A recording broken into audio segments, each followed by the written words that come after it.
vocês?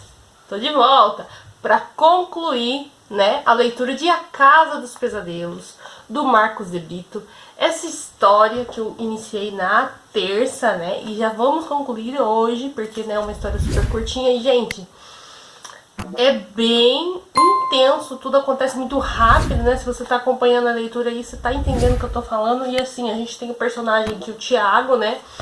Que teve um trauma quando ele tinha 6 anos na casa da avó, que é a personagem aqui, né? Onde tudo se passa, né? A Casa dos Pesadelos aqui no caso.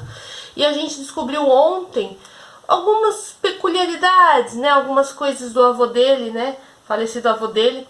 Que estava lá escondida nesse quarto, que a avó não deixava ele chegar perto, e quando ele tentava querer entrar, a avó brigava muito com ele, enfim.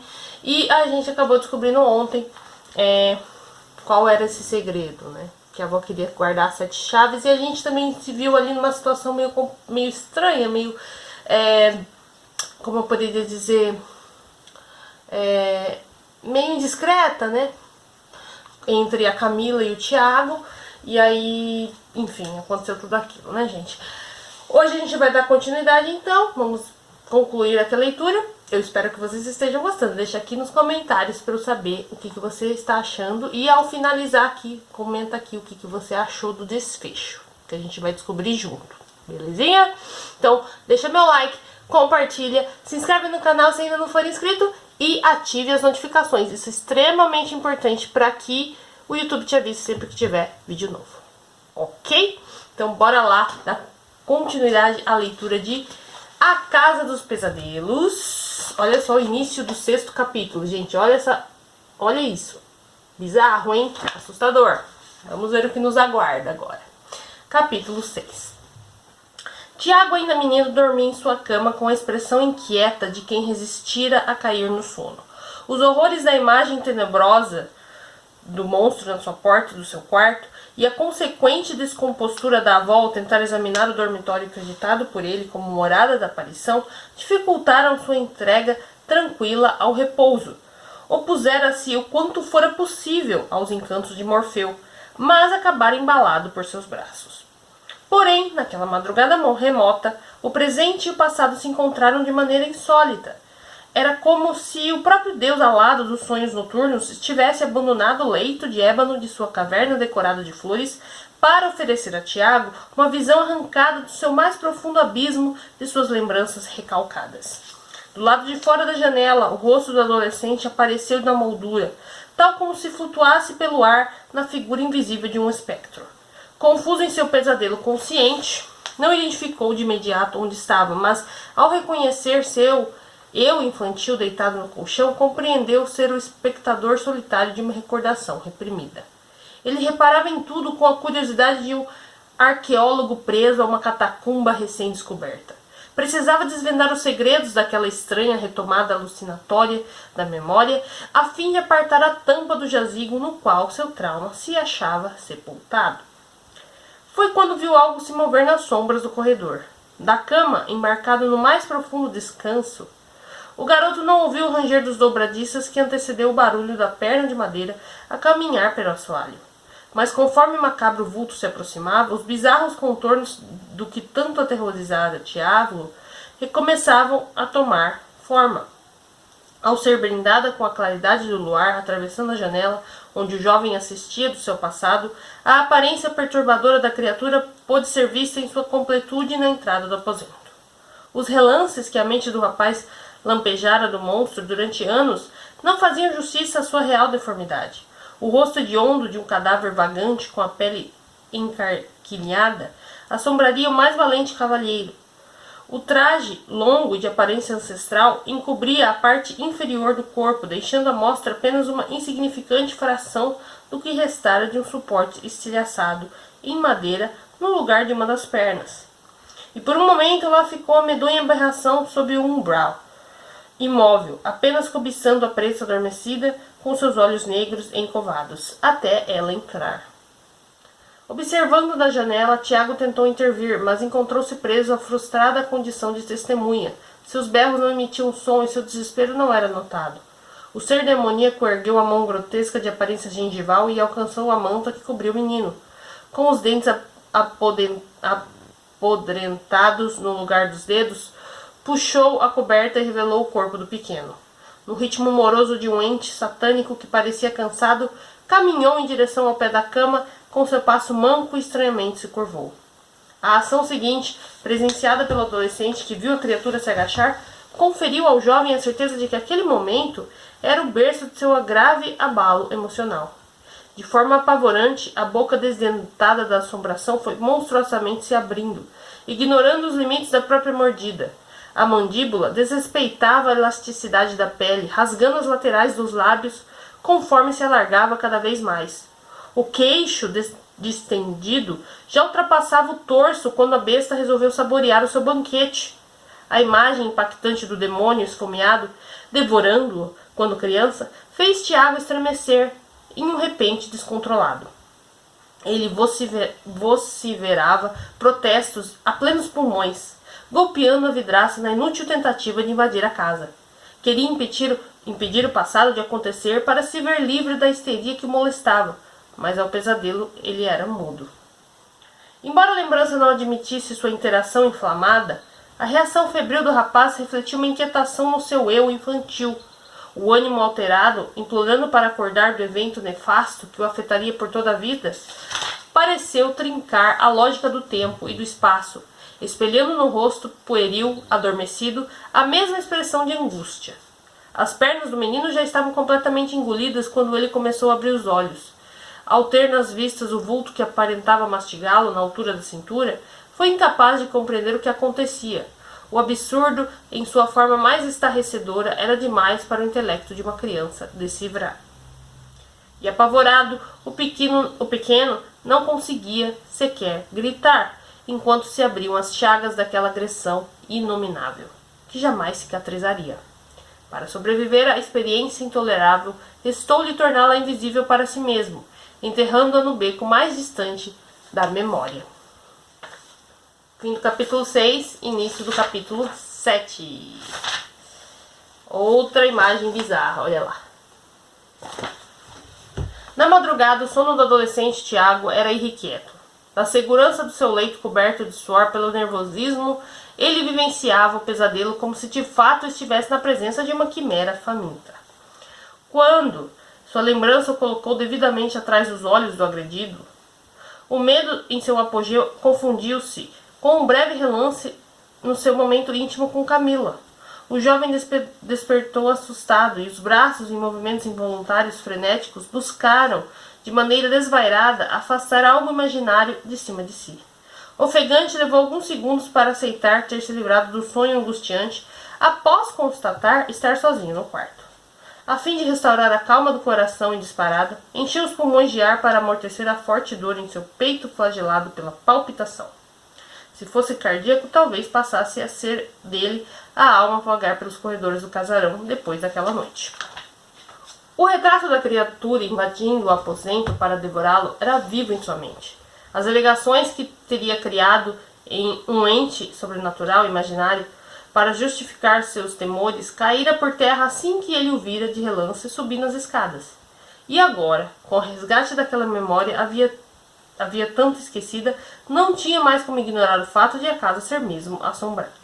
Embora tivesse desvendado o evento incitante do trauma, Tiago não se sentiu livre do estorvo.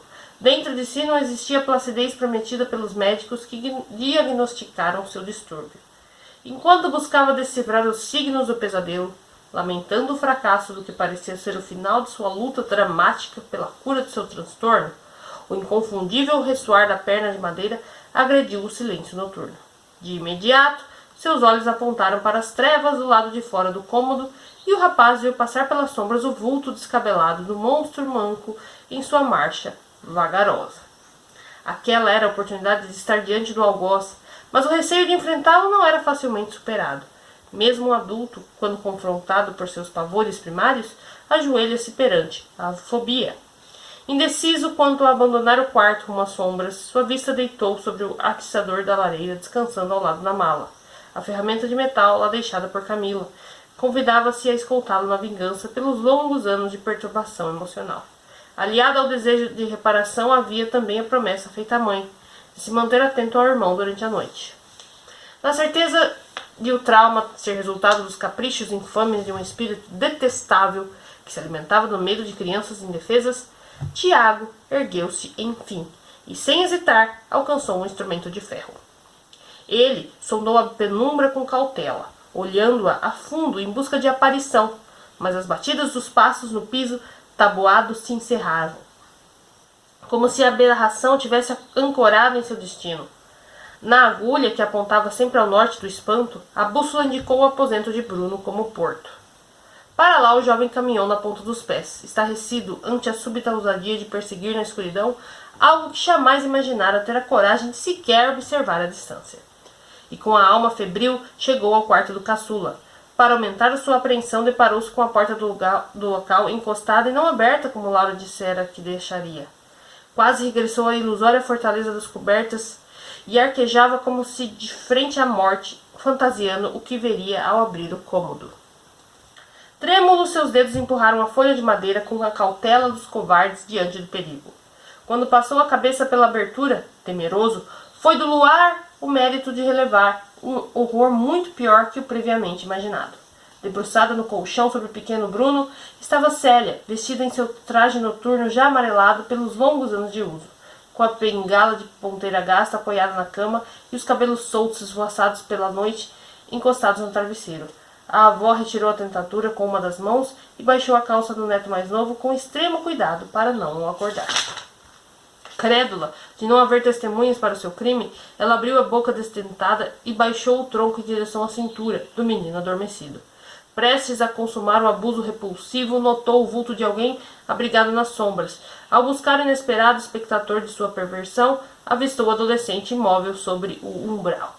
A expressão de pavor estampada no semblante do rapaz encontrou nova morada no rosto da idosa. Constrangida, Célia não sabia como reagir. De nada lhe adiantaria arriscar-se mais uma vez e se esconder na alegoria de uma mente infantil traumatizada. Tiago a enxergava como ela era. Com a mulher desnuda de sua figura matriarcal dissimulada, a esfinge fantasmagórica revelava seu real contorno, tornando concreto para o jovem o que lhe era indizível quando criança. Algo que antes era considerado misterioso ou sombrio, começava a ganhar ares de intolerável. A construção mental de uma criatura assombrosa para sanar um episódio que sua ingenuidade não lhe permitira assimilar. Perdia a abstração quando ele ligava a imagem do monstro à da avó.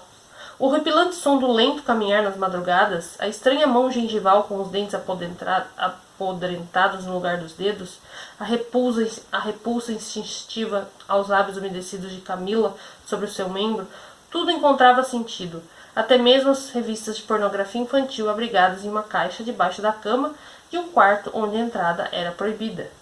O neto encarava sem tolerância o olhar de Célia alagado em culpa, como se fosse uma prisioneira da própria depravação, incapaz de gladiar contra um anseio incontrolável, ainda que hediondo, era aparente a sua vergonha. Ela nem arriscou defender-se, pois sabia que seu pecado moral era dos graves. À medida que os fragmentos da construção do trauma de Tiago desembaralhavam-se para mostrar a sua figura real, a raiva por ter a vida arruinada pelos prazeres sórdidos de uma velha sem caráter se acentuava. Desorientado, o espanto no semblante escondia sua revolta prestes a explodir. A escavação do tenebroso sítio das memórias reprimidas encontrou o elo perdido do passado, mas permanecia obscura a decisão do que fazer com a descoberta. Em seu olhar petrificado refletia a obrigação de não deixar que seu irmão também fosse vítima das perturbações que comprometeram sua saúde emocional. Ainda que a verdade não lhe trouxesse a cura, por Bruno a salvo lhe daria um sentido de redenção.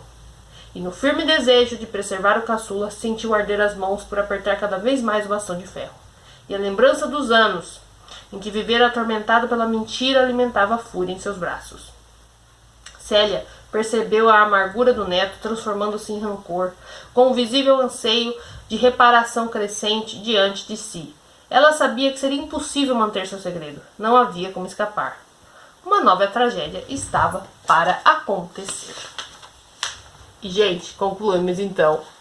Gente, como assim? Como assim? Pera, a avó... Para tudo. Que velha sem vergonha. depravada. Próprio neto. Gente, tô chocada. Enfim, gente, acabou mais aqui. Casa dos Pesadelos. O pesadelo dessa casa era a avó. E a avó quis ainda pôr a culpa no avô. Olha que sem vergonha. O cara morreu lá. E ela pôs a culpa no velho. Sendo que a causadora de tudo foi ela.